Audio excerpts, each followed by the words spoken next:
Cycle నుంచి విమానాల వరకు అన్ని వాహనాల టైర్లు నల్లగానే ఎందుకుంటాయో తెలుసా? వాహనాల టైర్లు నల్లగా ఉండడానికి ప్రధాన కారణం కార్బన్ బ్లాక్ అనే పదార్థం. ఇది టైర్ తయారీ సమయంలో రబ్బర్‌తో కలిపే ఒక ముఖ్యమైన పదార్థం. కార్బన్ బ్లాక్ అనే నల్లపొడి పదార్థాన్ని రబ్బర్‌లో కలపడం వలన టైర్ బలంగా మారుతుంది మరియు వేడిని తట్టుకునే సామర్థ్యం పెరుగుతుంది. సూర్యకాంతి వలన కలిగే నష్టం కూడా తగ్గుతుంది.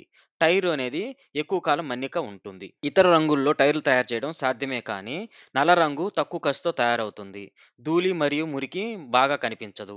అందరికీ సరిపోయే డిజైన్ అవుతుంది. ముఖ్యంగా కార్బన్ బ్లాక్ వల్ల వచ్చే ప్రయోజనాలు ఇతర రంగుల్లో ఉండవు. పాత కాలంలో అంటే 1912 ఆ సంవత్సరాల్లో తెలుపు రంగులో టైర్లు వాడారు.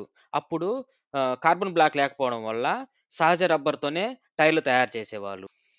పాతకాలం అంటే 20వ శతాబ్దం మొదట్లో కార్బన్ బ్లాక్ లేకపోవడం వలన జింక్ ఆక్సైడ్ అనే పదార్థాన్ని కలిపేవారు. ఈ జింక్ ఆక్సైడ్ అనేది తెలుపు రంగులో ఉండేది. అందుకే టైర్లు కూడా తెలుపు రంగులో ఉండేవి. జింక్ ఆక్సైడ్ ధరతో పోలిస్తే కార్బన్ బ్లాక్ ధర చాలా తక్కువగా ఉంటుంది. కార్బన్ బ్లాక్ అనేది పెట్రోలియం ఆధారంగా తయారవుతుంది. అందువల్ల మాస్ ప్రొడక్షన్‌కు అనుకూలంగా ఉంటుంది. ఇప్పుడు టైర్ తయారీదారులు ఎక్కువగా ఈ కార్బన్ బ్లాక్‌ని ఎక్కువగా వాడుతున్నారు.